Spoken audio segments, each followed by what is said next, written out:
I did all this correct, and I didn't. So we're live now. Okay. For those Good of thing you Brother that are just Lamphere was joining us, here. He knows it happened. Yeah. Yeah, well, this is gonna test on whether you're really safe or not. Yeah. So, yeah. That's But Nancy, it sounds like you're more I don't know what the right word is. You're more nervous about the technology than you are being with the people. Yeah. Yeah. Is it- Oh, I don't know why that is, but well, I thought you did a great job on the first week of getting it all thanks. fired up and organized and everything. Yeah. Yeah. After you did that, I'm like, oh, I'm next. Let's see what I can do. Yeah. This is my last semester, so I'm supposed to have it all figured out by now. Congratulations. So James, what about you? Do you feel safe in the group? Yeah, I feel safe. I'm comfortable speaking up in this group. That's for sure. There's been other groups where maybe I haven't. Maybe like if the content was just like not really my thing and didn't feel like I had that much to contribute, and didn't feel like my comments would be that great, and so I didn't really feel that psychological safety. But I'm comfortable with this group and the content, so I don't have any issues. good. All right. Crystal, what about you? I think I'm kind of a mix between James and Nancy.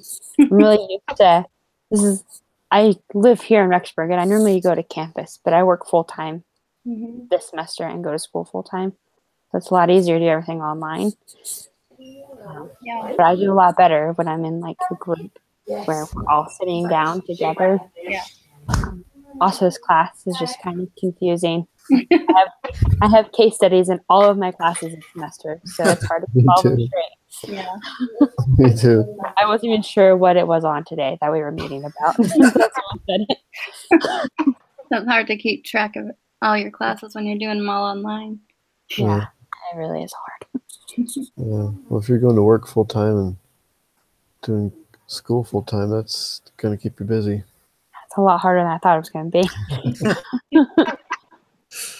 Yeah, I've got case studies too, but I don't think it's as hard as yours. I mean, mine, I'm measuring a diving board, not figuring out different business things. So I got lucky that way.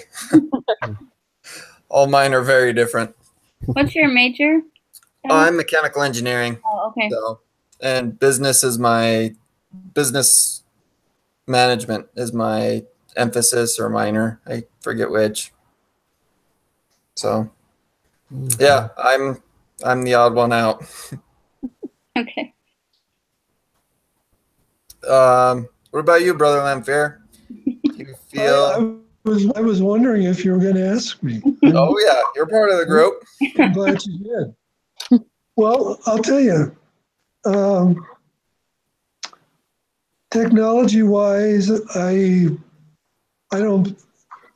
not any kind of an expert, but I'm not intimidated by it. So I don't think I have real issues there. I have one thing that's kind of personal that makes me feel, I don't know if I'm safe is the right word, but I know I have kind of a strange voice. And I've been told I sound somewhere between Governor Jerry Brown of California and Marlon Brando in the movie The Godfather. So, well, I mean, I wouldn't say that's a bad thing. So, well, anyway, I'm a little self-conscious about speaking. Not that I'm shy about speaking, because I've given 1 million talks in church and done seminars and other stuff, but classes. But sometimes I'm reminded that sometimes my voice is a distraction, and sometimes people can't hear it that well. But I'm safe enough to express myself in this group. So hopefully you can understand me. yeah, I can most of the And I'm time. still- Like I said, I've got construction right outside my window, so it's a little hard to hear everybody. So And I was safe enough to share that with you. Okay. I didn't and get anything of it. I think you have a cool voice, so. that ties in perfectly to our next bullet point. How does sharing personal experience and being vulnerable influence team dynamics? So think, Brother Lamphere just barely, or Sakaguchi from the reading. Like, how did that change stuff? I think the team began to care when they found out about his cancer, you know. It becomes more like, oh, he's the boss, and then, oh, he's got a real life, you know, Yeah. and real struggles like we all do. Yeah, kind of tying together the work life and the life, like it said in the reading, like Brother Lamphere mentioned a little earlier. Yeah. Yeah, I definitely have seen it. I don't know, on more times than I can think of, where like maybe you see a person and whether you know them well or you see them every day, or if it's just a stranger that you see and you just kind of make an initial judgment, or you have like them kind of categorized in your mind as a certain way, certain person, and then somehow, some way you find out something more personal about them, about a struggle that they're dealing with or some hardship that they've had in the past or whatnot. And I don't know, it just, to me, it always really changes my perspective of them, how I view them, how I feel towards them, and think about them, you know. It makes them more of a real person, you know. Like if it's my boss, it's no longer just my boss. This is actually a real person that has a real life and real struggles. Yeah, I just have seen that a lot in how it changes my viewpoint of others. What do you guys think about the article? Made me think that maybe you need to do more things socially with the people you work with, but I don't really feel like I have time to do that. Do you think that's necessary, or? Companies should sponsor it. Have play days at work or Yeah. stuff like that. My daughter works for a marketing company, and they actually play games with each other before they have meetings, just to like loosen everybody up. I thought that was. At my last internship, they did quite a bit as far as like group meetings, company-wide parties and stuff like that. And it was really cool. Every time they would release a new product, this was for a prosthetics company. So like every time we made a new foot or a new ankle or something like that, we'd have like a barbecue, and they'd pay for a round of golf for whoever wanted to go. And it was like a golf course slash lake slash kind of our RV park. And we'd all just hang out there and eat food, go golfing if we wanted to, do a few things like that. And it was a lot of fun.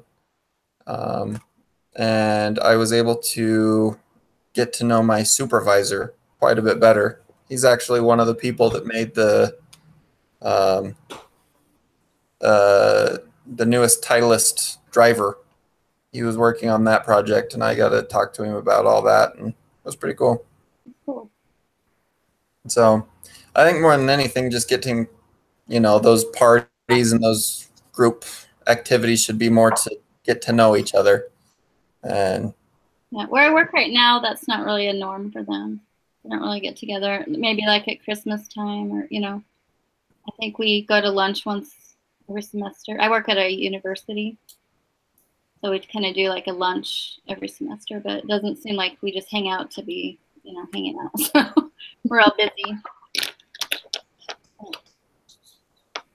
Is Walmart like that? Well, Oh, sorry. go ahead. Okay. I think the one party that we had, they had it at the movie theater here in town. but half of us had to work anyway. So they just gave us a gift card to go see a movie on them. So it really wasn't much of a get to know you.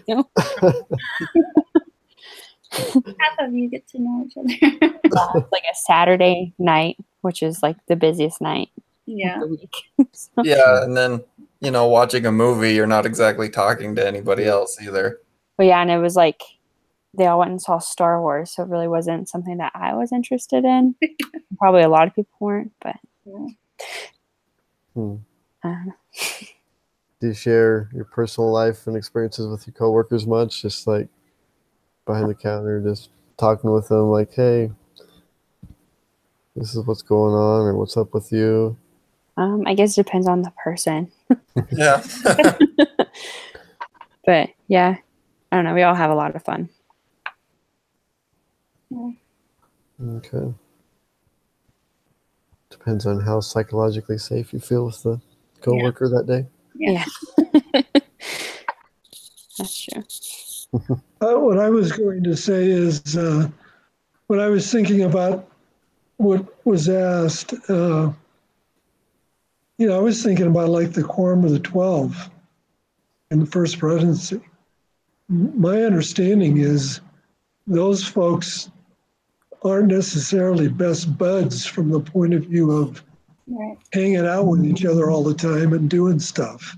Yeah. They come together under the umbrella of this shared vision and sense of purpose of advancing the work. But they when the doors close and they go home to separate places Yeah. and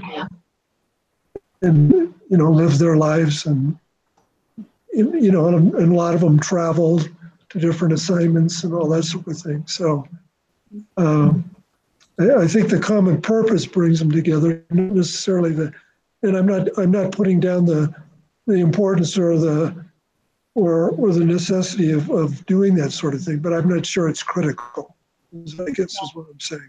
I agree. But I don't really feel like I'm missing out on. I want to be with my family and things too. So I don't want to spend, the little time I have with my family, with my coworkers, who I spend all day with. So. Yeah. Right.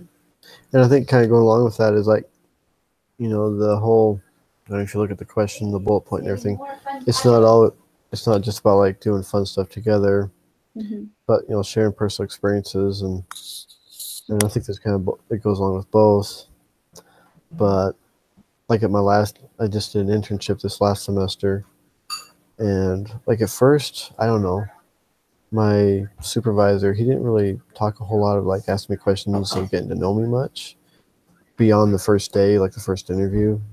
And so he felt he kind of knew me or what, but he didn't really continue to like spend time asking me about my personal life, just get to know me type thing. And he was so busy that I didn't really get the chance to do that with him as well. So like we were kind of like, I felt like for quite a while, for the first several weeks, we were like two strangers working, really close together, but like didn't really know each other as a person. And so it's just kind of weird for me. Yeah. And then I don't know what it was, a couple months into it, one day we just kind of started talking more and really got to know each other a little bit more about his life and about my life and whatnot. And I feel like we just like from that point forward just kind of like understood each other more and just worked a lot more unified in the different projects, and we were more comfortable with each other as well. I was more open to asking him questions. I felt more comfortable asking for his advice and stuff like that. So it really did change our relationship. All right. I think we're on the last bullet point. What can you do as an individual to initiate effective team behavior?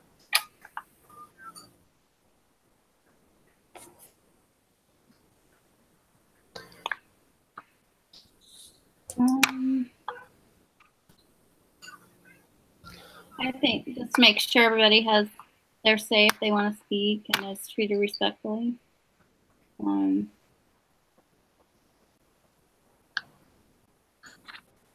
As I said before, I kind of tend to take the lead at the mom. So sorry about that. Hey, that can be a positive thing, though. It's if there's not really a good leader, you can kind of step up and say, okay, this is what needs to happen. Let's do it. I wouldn't necessarily say that's a bad thing. No. Yeah. Kind of along with that, one of the things, a couple of thoughts I have. One of them is that, like, in a lot of these groups that we have outside of work, especially like school groups and stuff like that,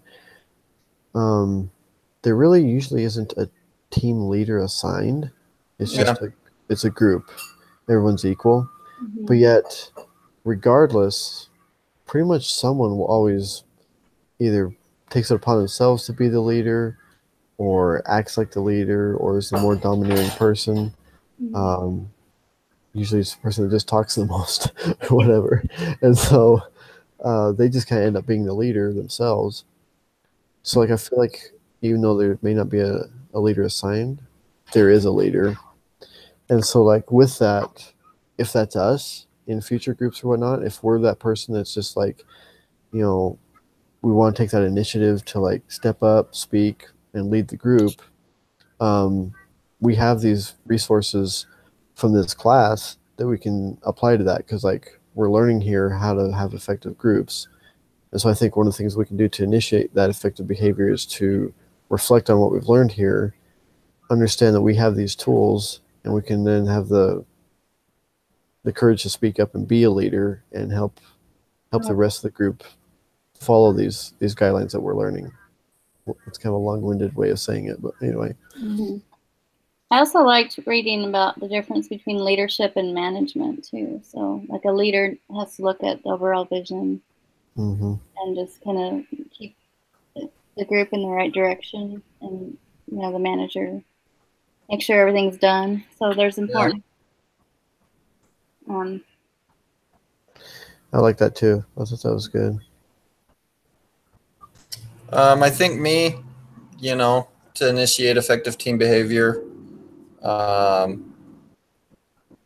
talk. I mean, I'm not exactly scared to talk to people or to, start up conversations or anything like that. And so I'd say I'm pretty good at breaking the ice, getting everybody comfortable. I don't know about being the leader or anything, but just getting everybody started on that. I can kind of break the ice and kind of get to know everybody and maybe be a little bit of the glue that kind of holds everybody together. I don't. Yeah. That's going to be important with engineering. Yeah. I took an intro to engineering class back when I thought I might possibly want to be an engineer. But yeah, he was telling us that, like, a lot of people think engineers are just like nerdy people who can't communicate or put two sentences together. But in reality, you've really got to be able to communicate, and because you're doing everything as a team, constantly doing reports and presentations. So that's good. You're going to need that. All right. All right. Okay. Everything on me is breaking right now. Sorry. Something's going on over there, James. I don't know. I'm at my girlfriend's apartment, and her roommates are kind of wild and crazy, so I apologize. Anyway. Continue. All right. Well, what about you, James and Crystal? What are some things that you guys can do to initiate effective team behavior? And I mean, we don't have to go through everything. I think our hour's almost up. But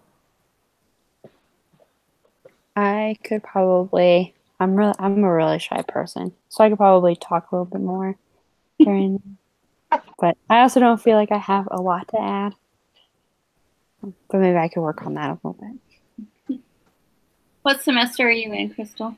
I'm supposed to graduate, hopefully in April. This coming April. Nice. Hey, we're together. Yeah. I actually walked though. Well, I walked last April. This is my last semester. What am I thinking? It's July is my last semester. some reason Nice. I'm thinking this was spring. Well, this is spring semester, isn't it? Yeah. Because I'm with at my other university, they don't have the winter semester. So anyway, Yeah, I transferred here, and if I didn't transfer, I would have graduated 2 weeks ago. oh, That's kind of sad. well, Yeah, that's my wife too. She transferred and she was like a semester away, and now we've got a year left, and then both of us graduate. So Okay. Yeah, I did 2 years of school in Arizona, transferred here, and I'm doing like the fast track program, so it'll end up being faster than if I went somewhere else. So Yeah. anyway, I did a personality study recently, and I found out that I'm an introvert. But I've kind of you have to break out of that a little bit if you're going to be a leader. So, but I also think introverts have good points too, and it's everybody's different. So speak up. Yeah, if I could speak to that point, as I recall the article, the kind of the summary or conclusion, or one of the conclusions was, in the best teams, members listen to one another, show sensitivity to feelings and needs. And you can be an introvert and do that. Yeah. You can be quiet and do that. And it also speaks to the point of having these group gatherings that are fun, might be fun, but Yeah. it may not be fostering people feeling like they're being understood. Hmm. And And you can feel it. yeah, and you can feel it. So, and from my point of view of being contributing to the effectiveness of a team is just, and I think this applies to all of us, that we have the gift of the Spirit that we can utilize when we're in these group situations, to where, at least on the surface, things seem to be good, but we can get impressions and promptings that might tell us to do this or to talk to this person or whatever. And that's a wonderful thing we can bring to that experience. Yeah. And if we're sensitive about it, we can use that gift. So I'm grateful that it's available for us. definitely, and I think that Crystal mentioned that you didn't feel like you had that creative comments to contribute, but I think every time that you have contributed, it's been really good, and we've been able to learn from it. So don't be so harsh on yourself. I like hearing your experiences, like at Walmart and stuff, and how that the same stuff we're reading in the case is like you're experiencing at work. So Yeah. I agree. Well, unless anybody has any last comments, I think that kind of wraps it up. Thanks everybody for getting on. We'll try and talk to Trevor sometime, see what we can do to help him out. But if we have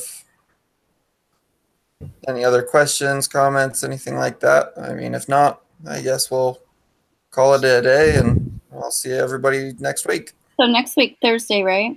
Yeah. Okay. Sounds good. Well, Okay. everybody have a good Thank night. you. Good weekend. Thanks. All right. Have a great weekend, everyone. Yeah, Thank you you, too. Yeah, you too. Thanks for joining us. Good to be with you. Bye. Bye-bye.